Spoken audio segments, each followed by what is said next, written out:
Tuesday. On Sunday, I will monitor the IMF meetings. Okay. And then let's see the speech by Powell. Is there a short course to determine peer selection and bias for the week? Yes, well, no, there's, we'll come back to that, Francois. Yeah, we'll come back to that. Sorry, Eusebio, what was it? So let's see what is the talk by Powell. Okay.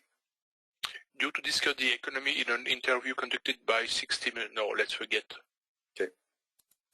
And that's it for Sunday. On Monday, we have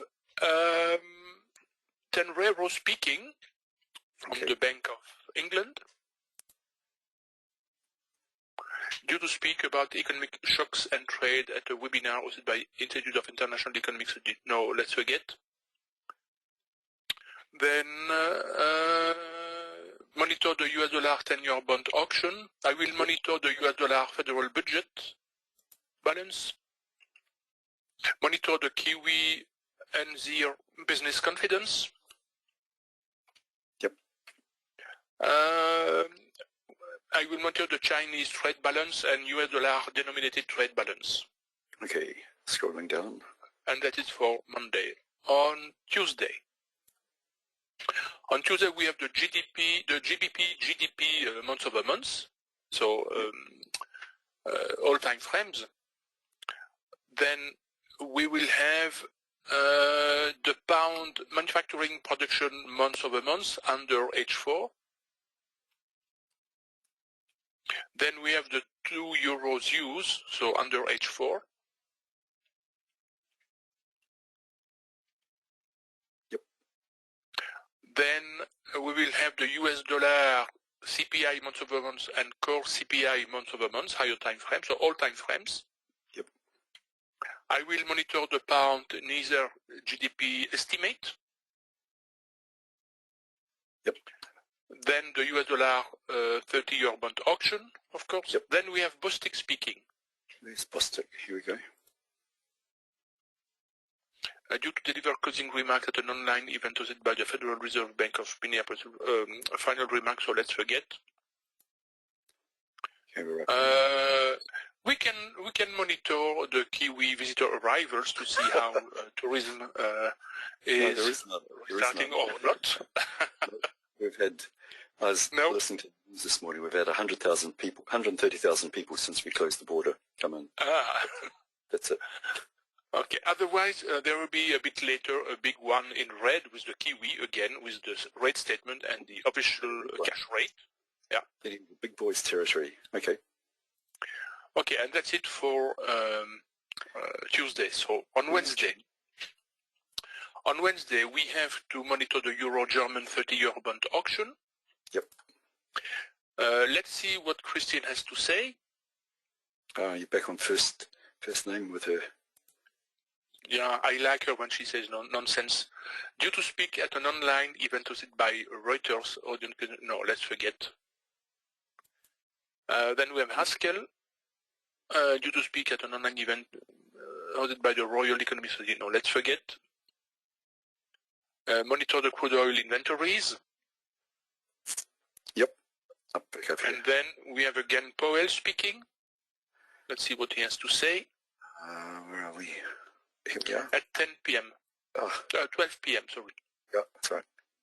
Due to speak at the Economic Club of Washington via satellite. No, let's forget. And then the beige book. I will monitor the US dollar beige book. Okay. I'll come back to that. And Williams, due to participate in a virtual panel discussion, let's forget. Clarida, due to speak about the new policy framework and outcome-based forward guidance, let's forget. Certainly interesting subject, but no influence. And Bostic, panel discussion, let's forget. Okay, and beige was monitor. Beige book monitor, yeah. It's always interesting to know the opinions of others in this case. Then the Aussie MI inflation expectation, I will monitor it, of course. And then we have the employment and unemployment rate. They do not have a big influence in the market with the employment in Australia, so I will not specifically follow them. So, but for those who trade Aussie pairs, so monitoring these two news may be interesting. And that's it for Wednesday. So on Thursday. Okay. On Thursday, we will have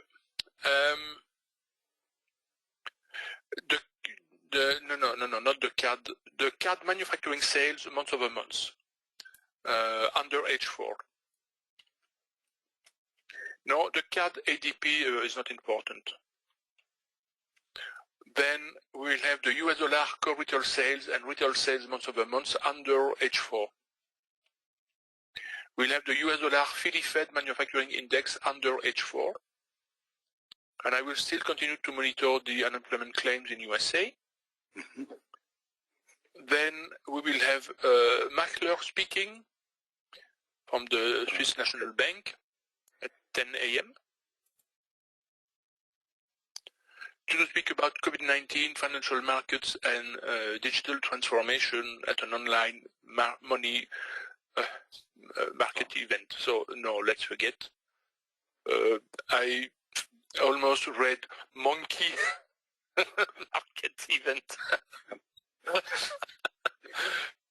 So then we have to monitor the US dollar natural gas storage.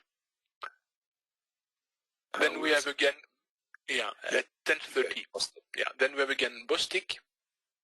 Due to participate in the panel discussion, let's skip.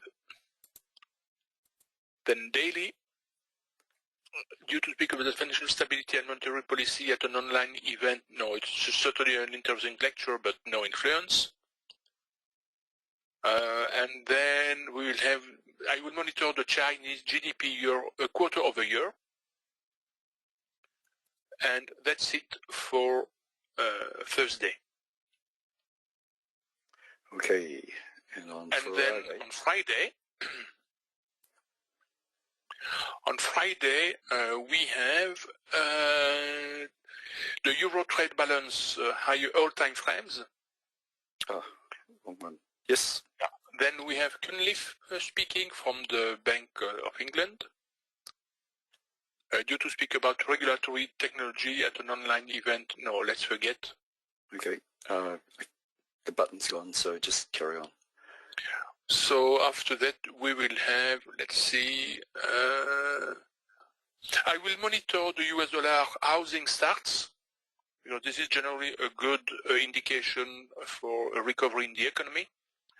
And under H4, the preliminary University of Michigan consumer sentiment and inflation expectations. Okay. Thank you. So those are the news. The reason for this is that if when you're trading, you've got an order to place, then don't place an order 1 hour before the under or the all time frame ones.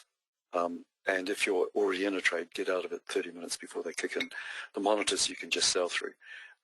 Items that are marked with for the USD, the Euro, and the Yen, treat them regardless of what pair you're in. If you're in the smaller pairs, then news coming out on those ones are important, but not so important if that currency doesn't appear in that pair that you're actually trading. So if there's news coming up on the Kiwi, sorry, let's make it the Aussie. Let's not make it the Aussie.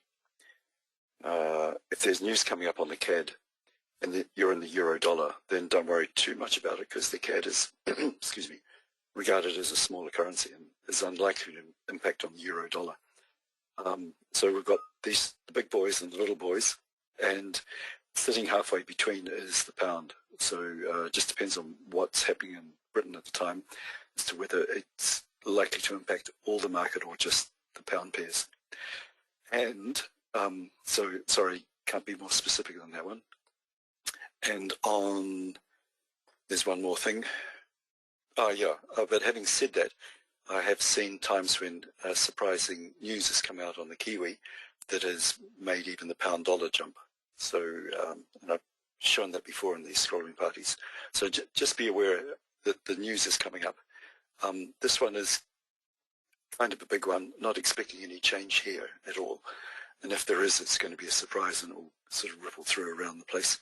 Could impact a lot, but be aware that they're kicking in when you're trading. Okay, what else? I think that's it. So top 10 pairs, and this will help with Francois, who asked how do we do this, and I'll show you. So the top 10 list I've got here, Eusebio. Yeah. Get rid of the decimal points.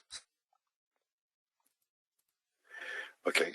And how far down on the... yes, you are good with the US dollar card. You are good. Oh, the whole way. Okay, cool. Yeah. So the ranges are still pretty small these days, just bumping around the $1,000 mark. In the past, they used to be quite a bit higher. See, 3,000 around here.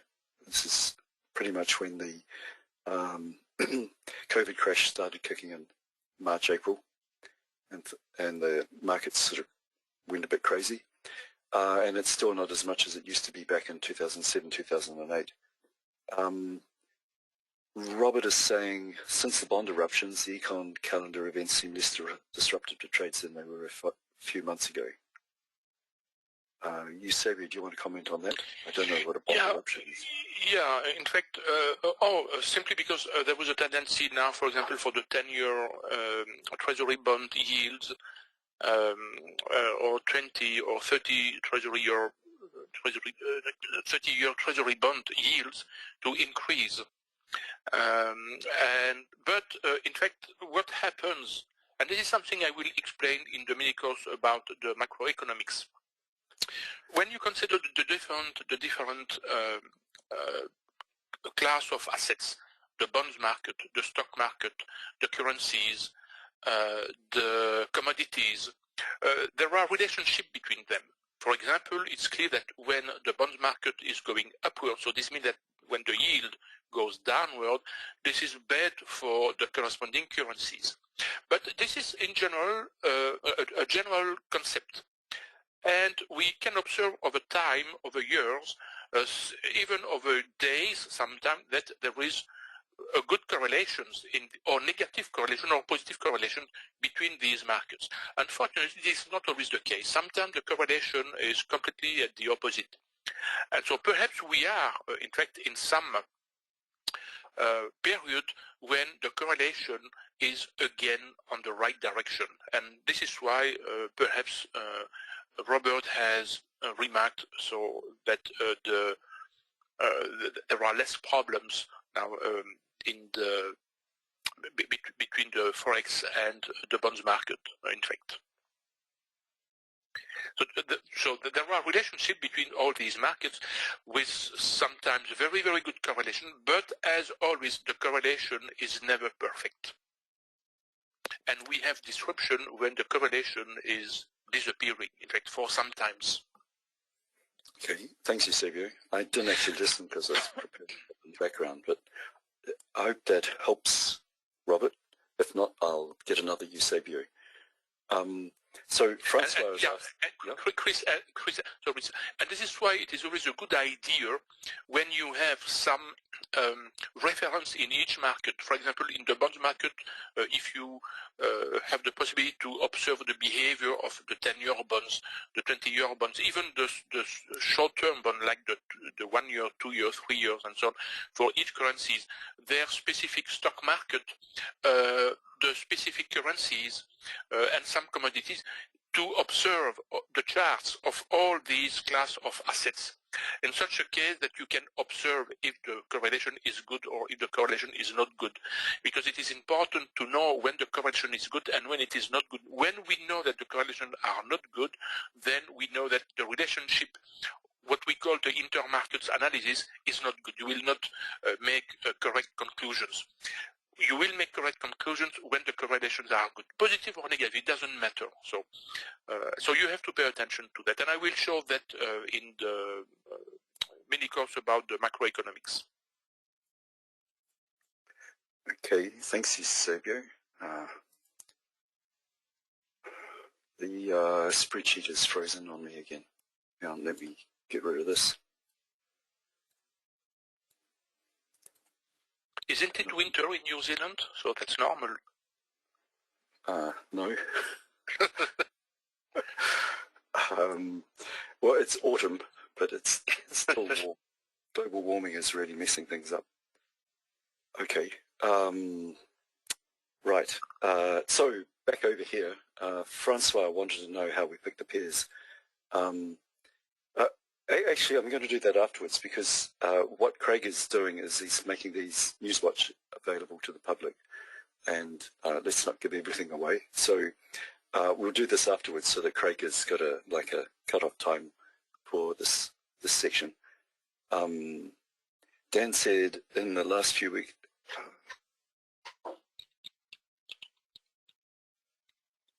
Okay. Let's come back to Dan, and we'll just finish this off first, and then Francois, and then Dan. So here are the top 10 pairs that we're recommending that you monitor, and somewhere over here, bring it up. Whereas this is really confusing. I've lost my... I can't go to my other tab at the bottom. I'm going to have to save this and close it down. That's really weird. It's like my... Okay. Sorry, I'm off charts trying to recreate my spreadsheet. So I've saved it, closed it, and I reopen it. Okay. Now I have my sheets at the bottom. So I've transferred the top 10 list to over here. And what Eusebio is going to do now is match up the top 10 with the news for the day. So this is part of the how we pick the pairs, Francois. And yep, and the time shift makes it early morning over here as well. So it messes with me. So I just thought I'd do a quick moan. Okay, so we've got nothing on Sunday, Eusebio, and nothing on Monday. Okay. Looking for... okay, so the first choice will be the pound Swiss or the pound yen. I'm sure I've got something like that somewhere. Hang on.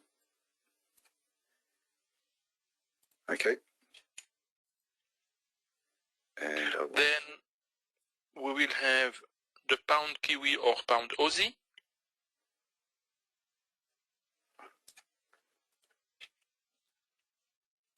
Yep. And then we will have the pound US dollar or pound CAD.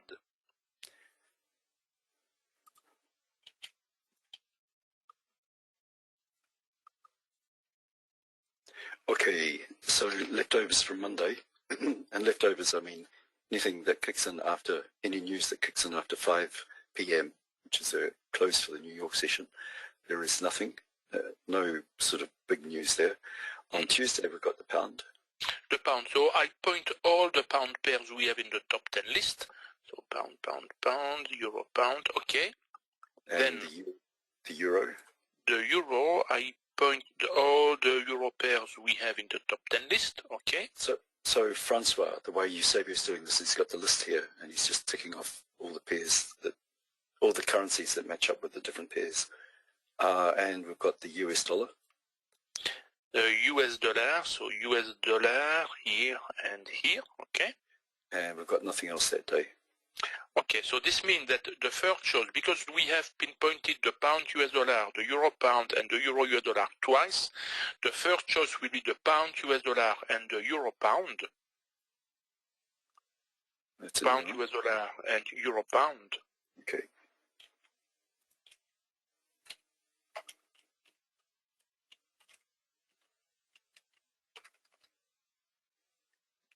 Then the second choice will be the euro US dollar or the pound Swiss.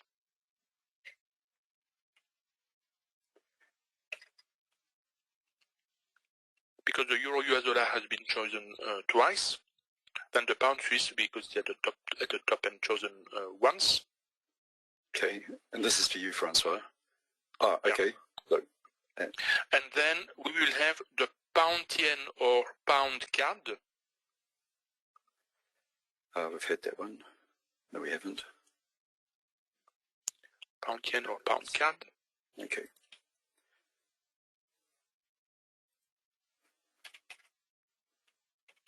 And as an alternative, you can add the pound Kiwi or pound Aussie. Oops. Copy, paste. Yeah, and for example, if we take Monday, there is no important news, so the choice of the pairs is simply the first 6 pairs of the top 10 pair list. See?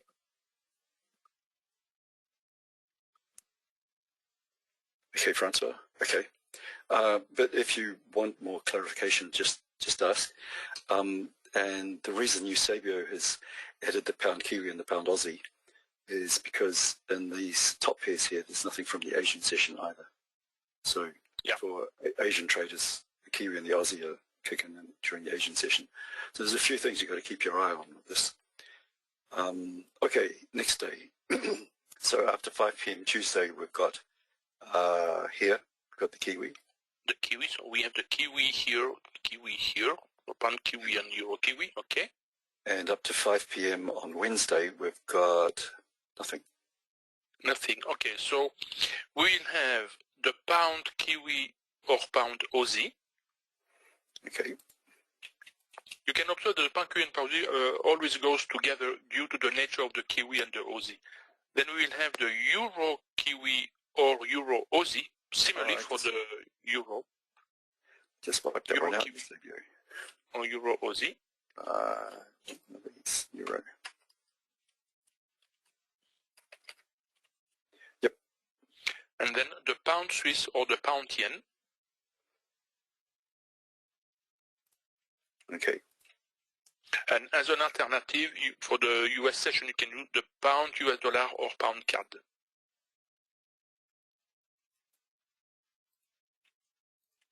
Okay.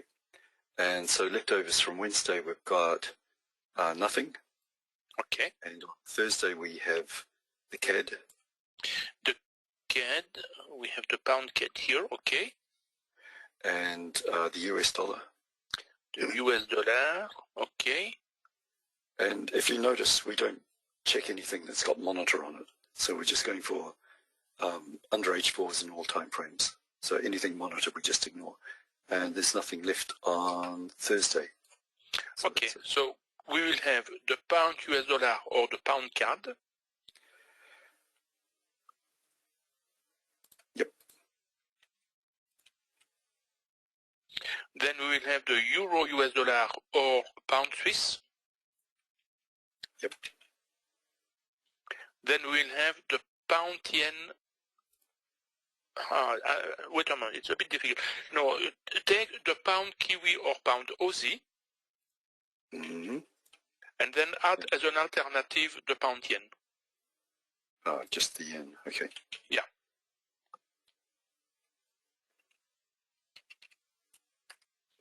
Right, and on Friday, leftovers from Thursday, there's nothing. And on Friday, we've got the Euro. The Euro, so we have the Euro Kiwi, Euro Pound, Euro Aussie, Euro US dollar, yeah. And here, Robert, it's getting a bit more fraught, and the US dollar.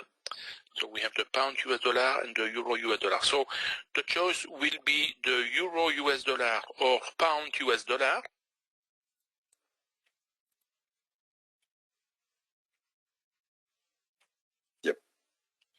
Then we will have the Euro Kiwi or Euro Aussie. Yep. Yeah, it's a love-hate relationship. And then we will have the Euro Pound or the Pound Swiss. Euro Pound, which is not the usual, Euro Pound or Pound Swiss. I know. It's messed me up. Okay.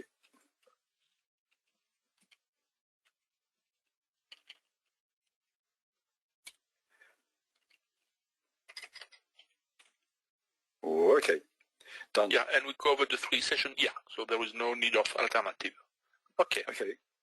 So the whole idea of this little lot is that we've got the top 10 here, and I'll show you how to get them in a minute.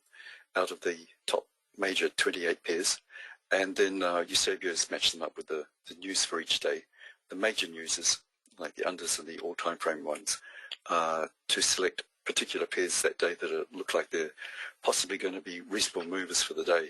And if they're not, or if they're too jumpy or volatile for some reason, like the pound was just, there's a word that comes to mind, but which I can't say in public. I'm not supposed to, but I do sometimes. It was very naughty last couple of years, and would just freak out if somebody did a tweet. Not pointing fingers at Trump, of course, but anybody from Britain, and the pound would suddenly jump 40 pips or 80 pips. So it was really volatile. And so we said, okay, these ones don't make as much money, but still move reasonably well. So maybe pick those ones if you're finding these ones are just too hard or stressful for you to use. So, and we just kept them going. And that's it.